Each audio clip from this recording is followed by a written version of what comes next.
Welcome, everyone. You are listening to Get Out of Your Own Way with me, April Yee, on Transformation Talk Radio.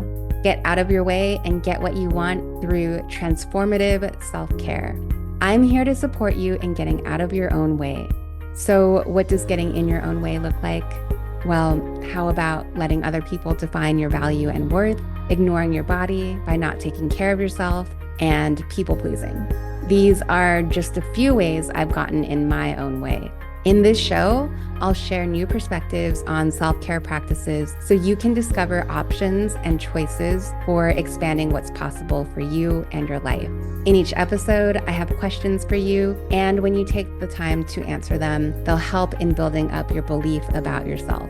I believe that when we get good with ourselves, we get good with our lives and the world. Get Out of Your Own Way starts now.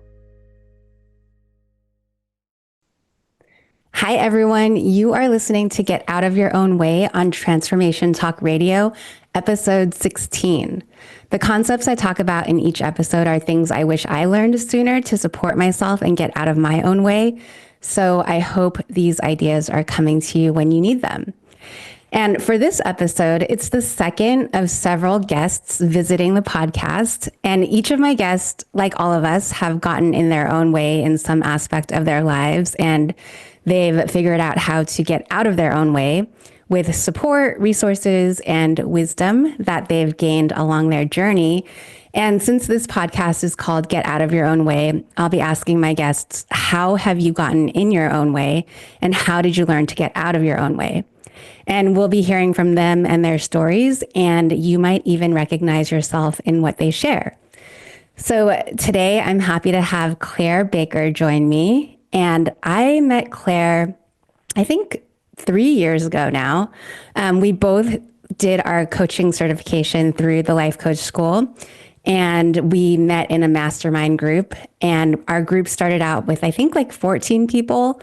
And this was to do post-certification, continuing learning. And we would talk about different topics and just help each other learn and become even better coaches. And it was really great to now have our smaller group that we've been meeting with for over 3 years. And now we're down to about 6 or 7 people. And we still meet weekly most of the time. And it's just been great to get to know Claire over those 3 years. So Claire Baker is a certified life coach through the Life Coach School and a seasoned nonprofit executive.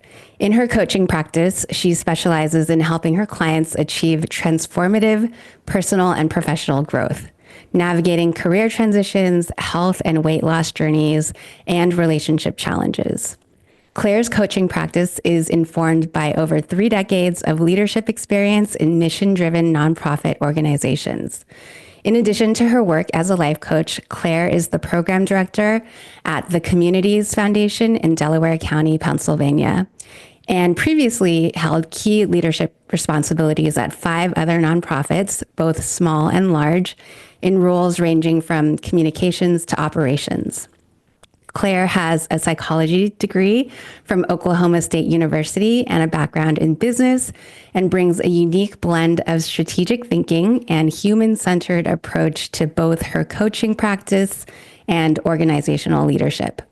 Throughout her career, she has consistently demonstrated the ability to build strong teams, forge meaningful partnerships, and create lasting community impact. So, hi, Claire. Hi, April. When I wrote that, I didn't realize it would take so long. If I had do-overs, I'd send you fewer words, but thank you for that nice introduction. Yeah, thank you for being here. And before we get into the main question I'll be asking you, how did you decide to become a life coach after all your decades working with nonprofits? It's funny because it really is tied into my how have I gotten in my own way in the past. It was looking at my body of work, and in nonprofits, I'm very, mission driven and committed to making a difference. But I feel like the thing I excel at in work the most is I'm a good boss, and I'm a good boss because I'm kind of a natural coach, and I like bringing along my teams and connecting with people in that way. And I thought, well, as I look So, and when I went through training, I guess, certification through the life coach school when I was 57. Mm. And I thought, you know what, I would like to create a new chapter that is entrepreneurial, and that is, I would like to transition from working for someone else to working for myself as a transition plan to my, ultimate ability to retire and collect all my, start spending my retirement savings and that sort of thing, and continue to work and scale it up and scale it down as a life coach. Because I feel like I was already doing that work. I just didn't have all of the skill set, and I didn't have the confidence really to hang up a shingle and say I'm a life coach without doing the work to get certified and learn. And the philosophy of the life coach school really just resonates with my style in general, and the model that we use is so helpful. And so that was just really helpful to me personally, and learning to do it, to apply the model to the people I'm working with, either as their boss or in an organization or as their coach. It's super powerful. So it was sort of my transition plan to not working for somebody else. Got it. And I've talked a lot about the model on this podcast, so I'm glad you're mentioning it here too. And thanks for sharing that. So then how in the past have you gotten in your own way? So I'm going to preface my answer with my desire to lead a values-centered, lean into my values in all aspects, and to be very clear about what I value. And I value making a difference in the world. I value being a good collaborator. I value, being a good problem solver. And so the challenge that I've had a couple of times in being in my own way is staying too long at a job. So right now I'm at the Communities Foundation, and I've been here less than 6 months. The job I was at before that, I was there for 9 years. And the job before that, I was there for 8 years. And in both of those jobs, I feel like I could have successfully left sooner. And in fact, I was pretty unhappy at the end, the last couple of years in both of those jobs. And so when you ask the question, how do you get in your own way? I almost looked at it as, if I had do-overs on anything, what would I do differently? To kind of define where I'm in my own way? And it would have been to transition out of those two jobs sooner. And so I'm curious then, what was it that why did you stay longer than you wanted to? Well, they're nonprofit jobs.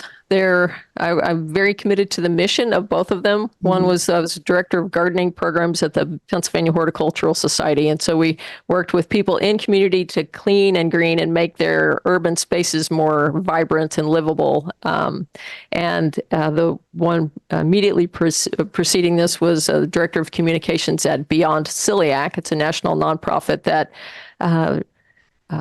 works to drive research for treatments and a cure for celiac disease. I have celiac disease. I know the impact that it has on people. Having a cure for celiac disease would be awesome. So both these missions I felt very strongly about. I was very, I love my coworkers. I get very attached to the people I work with. So I love the mission. I love the people. Mostly. And then there would be these, opportunities for me to continue to demonstrate my values in that work. So, I'm a problem solver, and I was in positions of being able to think creatively and come up with solutions in partnership, so the nature of the work generally stayed pretty satisfying. And there were those elements that were not satisfying, and that were, a severe detriment to me enjoying it. And then I learned more about coaching, and how much of the situation I was in, how much of that was a circumstance, and how much of that was just the story I was telling myself about those circumstances. So I didn't know that then. It was later when I learned that. And I went through coach training while I was at Beyond Celiac. And so a lot of maybe I need to work more on separating the thought from the circumstance and what's going on here. There's a little bit, though, in the work that we do, that I might have gaslit myself a bit, thinking if only I worked harder, I should be able to sort this out. I should be able to make this right. There are many things about this job I like. Not every job is something you don't. They call it work for a reason. There's always, going to be things about work that aren't very pleasing. So am I just, am I just a quitter? They brought up all of the stories. So I had three trains of thought about if I would like to leave. I am not terribly happy. I'm not as happy as I think I could be at work. So what were the stories that came up for me? The first chunk were, well, it's my value system to be a hard worker and to not give up and to stay in there and to try to fix it. So there was that kind of how I see myself as a human and how I thought I should try to like take it on myself to repair what I felt like wasn't going well. And then there were a lot of fear-based stories. So I'm 57, this most recent change. I'm 57. I'm an out lesbian. It's going to be really, really hard. I think it's going to be really hard. I hear people tell me that old lesbians have a hard time, not specifically old lesbians, but older women my age are going to have a really hard time getting another job. Nobody's going to want me. So that kind of fear-based, oh gosh, maybe I should just suck it up and write it out. Or if I were, I could work harder at building my life coaching business. And if I did that, a whole lot of, if only I were better, stronger, faster, I would have more options. But right now I don't feel like I have a lot of options. So that was the kind of the fear of it. And then there were things that I had kind of, I decided were practical considerations, which were really probably just kind of buffering and indecision, or probably more terms that you've used with your audience in terms of giving myself lack of clarity, lack of motion forward that sounded logical. Like it's going to be hard for me to make as much money if I change jobs again. If anybody hires me, then I'm going to be making less money. Am I going to have to get a job at Home Depot? Am I going to, have to drive for Lyft? All the noise that came up. I'm not going to be able to afford it. And then can I hang on? Can I just ride this out? Can I, there's a lot about this job that is fine. Like even after the pandemic, it was 100% remote. So it wasn't like I had a commute to complain about, or, it was, the trappings of the job were fine. So can I just fix me and this job will be okay? It's like, it's not that bad.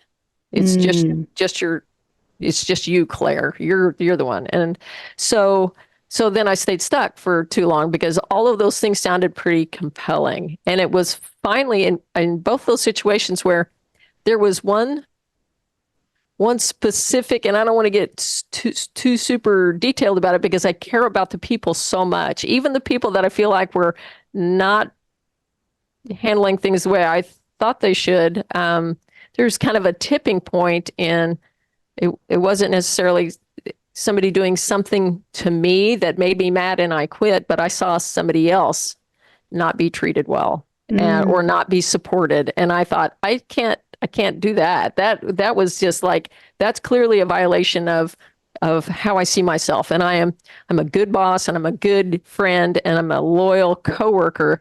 And if my coworker is not getting the backup that they need from the right people, I just can't stay here anymore. My efforts to help and to intervene and to support had gone nowhere. And I thought, well, my usefulness is done. If I can't be successful there where I am the best, I am a great boss. If I can't help there, then I need to go find someplace else where I can be a better contributor. And it seems like that was like based on your values, right? That incident, or maybe those incidences. Yes. And it's interesting because it's based on my values on behalf of others, but I wasn't giving myself that same consideration. So if Right. I hadn't been feeling supported in ways that I could enumerate, but I decided, well, I guess that's okay. It's okay to mistreat me. And Mm. I didn't actively think that, because if you Mhm. hear yourself say that, you're like, well, that's crazy. And nobody thinks, Yeah. go ahead and beat me up, because that's not how I roll. But um, the thought was, I must, I must have done something, or I can probably fix this, or all is not lost. But in this situation with my coworker, where things weren't going very well, um, I couldn't fix it. I tried really hard, and it was just like, I've done what I can, and I've run out of rope, and it is. So I planned my exit, and I planned it 4 months in advance. I looked at the calendar. I saw where it would be really, really the most convenient for me to leave. I did not leave the organization in a lurch or in a bad place or before events were coming up. But right after that last fall event, I said, hey, boss, got some news, and Yeah. gave my notice then. So I feel like I left with integrity, and I left without another job. And I did expand my coaching business some. I also discovered that keeping 4 people on health insurance in our economy is really, really expensive. I mean, I knew Hmm. that, but the the amount I would need to grow my coaching business and just cover our bases was less attractive than finding a job that had benefits. And So you're talking about your wife and your 2 sons. yeah, yeah. Yeah. So I guess my wife and our 2 sons. Our sons are um, 23 and 21, so they won't be on our insurance forever, but they are for now. And my wife and I we're now in our 60s, and health insurance gets a lot more expensive when you get old. Hmm. So, um, so that was this decision to find another job was really based on economics. But I found a job that I like a lot, with a mission that I can get behind, and nice people to work with, and it's local. It's great. And so why didn't I do that 3, 4, 5 years ago? It's like, if I had gotten out of my own way sooner, maybe I would have found something like this or better sooner. So, Hmm. um, and then also, the part of that is to not spend a lot of time beating myself up about it. Like, everything happens the way it's supposed to happen, and I can't go change. I can't change what I did, but I can take those learnings from those previous 2 jobs. And if I find myself in a similar situation, don't wait. Don't wait years and years before deciding I can do something else. I think Yeah. the other caveat there was, I had spent a lot of time saying, I'm not going to quit without another job. Mm. And so I had been sending out resume in both those situations. It's sent out quite a few resumes, and from the Horticultural Society to Beyond Celiac, that was a leave one and start the other one in the following week. I once upon a time I had quit another job without a backup plan, and that was very stressful, and I didn't like that. But ultimately, that's what I did with my most recent job. And that brings us to another aspect of what can I afford, what could I afford, and what couldn't I. It was Mm. I don't know if the life coach school calls it math versus drama, but that's what I Uh-huh. call it. It's Yeah. like, Yeah. well, when I finally put pencil to paper and looked at all of our assets and all of our places and where it could come from and how we could manage and what we would need to bring in and extra, there was just a lot of story about, and a lot of fear around money. What can we afford? What can't we afford? What can we jettison in our life that we're paying money for? And frankly, we live very frugally. So there wasn't a whole lot of get rid of that expense. Like, don't make me cancel cable. It's like, it's only like $100 a month.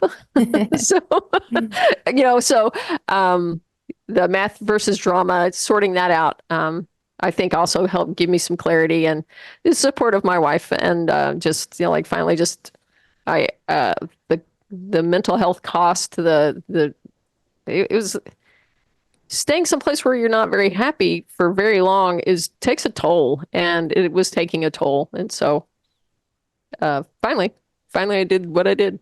Yeah. And I'm curious. So you mentioned like the fear-based thinking, was one of the ways that you were thinking that made you kind of like stay in your job and not consider quitting when you wanted to. How did you get over those fear-based stories? I didn't. I finally just got to a place where I can't stay. It doesn't really matter. It's going to be a leap. I've always found another job. I guess I could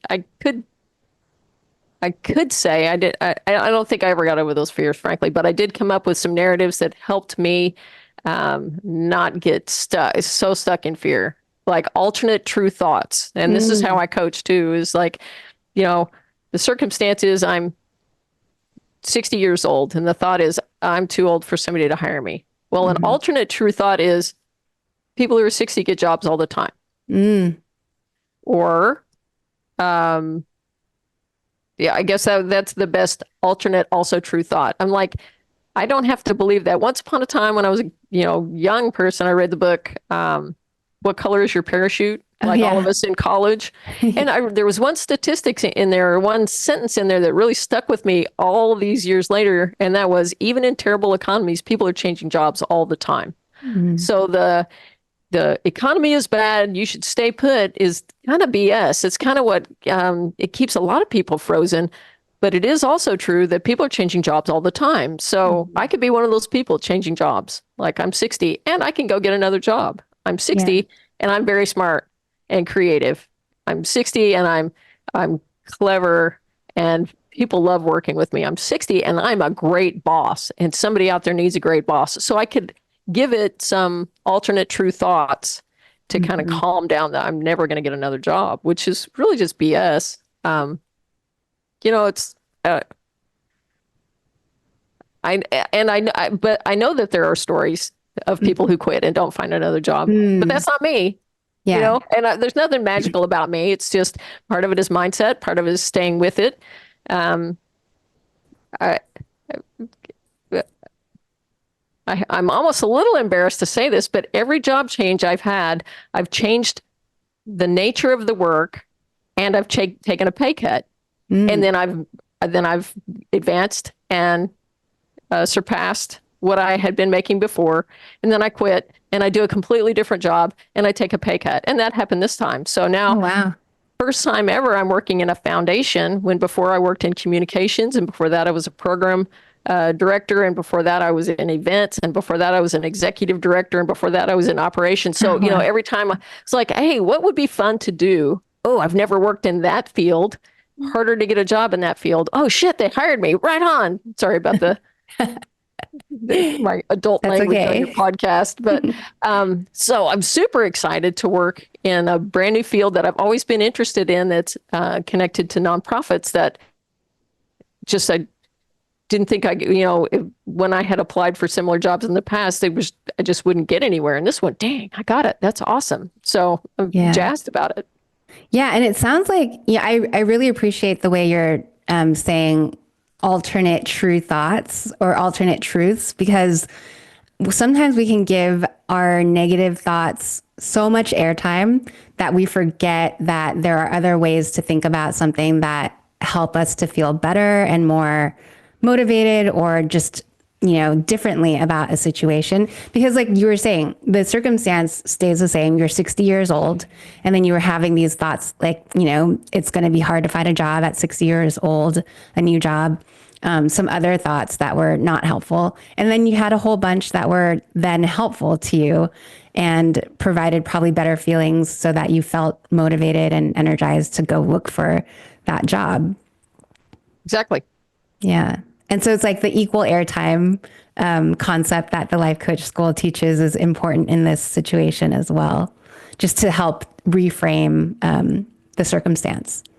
Well, and, my decision to leave might not, it was like, I cannot abide was kind of the thought I had when a thing happened. I can't tolerate this anymore. I shall give notice in a way that feels like it has integrity. And then the period of unemployment doesn't feel very good if your thoughts are, nobody wants me, I'm never going to find a job, we're going to have to sell our home, we're going to be penniless and live in a van down by the river. Those thoughts don't feel good. So you can't stay there either. How can you give yourself some relief from crushing negative thoughts? Well, sometimes you journal. We've talked in our mastermind about my morning routine, which involves journaling and getting all of the thoughts out and then catching myself in a negative spiral or just a whole raft of story I'm telling myself, and then coming up with alternate, also true possible thoughts. So this is also true. And so, Yeah. and feelings flow from your thoughts. So, and you might be able to switch back and forth pretty quickly. But if you're thinking, I'm a good boss, I'm a great coworker, people like working with me, that is a much better place to be looking for work than, oh no, I'm screwed. Nobody's going to want me. I'm old. I'm out. I'm, whatever the bad news is. So Yeah. even just making myself feel better in the moment was worth the work. And I think that's so powerful because so many of us don't even know that we have the option to change our thoughts about the way our circumstances are. We just think, oh, what we're thinking is the truth. And this is the only way to think about it. But you're showing us that, yeah, there's one way to think about it, but then you can also on purpose have better feeling thoughts and choose them on purpose so that you can feel better. You can think about the situation in a And they different have way. to be believable, right? Yes. Because I couldn't just lie. I mean, I couldn't I'm 60 and I'm unemployed, followed by somebody's going to snap me up any second now. I didn't believe that. That didn't have the same. That evokes a shut up, Claire. That's not even true. So you can't. I always liked the analogy. You can't paste a smiley face sticker over your empty gas gauge and think that you're not going to run out of gas. It's like your brain and your body know when you're not telling it the truth. So find something that is believable when you work on those intentional models. Yeah. Yeah, I love that. And so is there anything else that you'd like people to know about how you got out of your own way that you haven't shared yet? I think there's I want to say that I give myself grace when I get stuck. And I'm not sure that I always do, but I know that it would be good if I did. Giving myself grace is it's much better, much more effective. And I see this with my weight loss clients and others, that beating yourself up does not take you closer to the thing that you want. So I am doing the best I can. Everything is going to be okay. Giving myself that grace, I think, was a big part of it too. Ooh, yeah, that's so good. And so, Claire, how can people connect with you or stay connected with you? How can they find you online? My website is practicalchangecoaching.com, and my social medias are all aligned with that, at Practical Change Coaching. TikTok is where I'm most active, then because it's the funnest. Then Instagram and Facebook. I have a podcast. It's called Practical Change for Midlife Lesbians. So if you go to the website, though, you can find all that. And we'll put all of that on in the show notes too, so people can have that for reference. Thank you. Well, thank you so much, Claire. And thanks to those of you listening. I'm so glad you joined me for this episode of Get Out of Your Own Way. And to go even deeper, you can join me for Self-Care Sundays, monthly drop-in sessions. You can find out more at thehealingmodalities.com. You can also sign up for my weekly Self-Care Seeds newsletter there. And join me again for Get Out of Your Own Way every other Thursday at 6:30 p.m. Eastern, 5:30 p.m. Central, and 3:30 p.m. Pacific time. Next time on Get Out of Your Own Way, I'll be having another coach join me to talk about how they've gotten in and out of their own way. So until next time, have a great week, and I'll talk to you soon. Thank you, Claire. Thank you.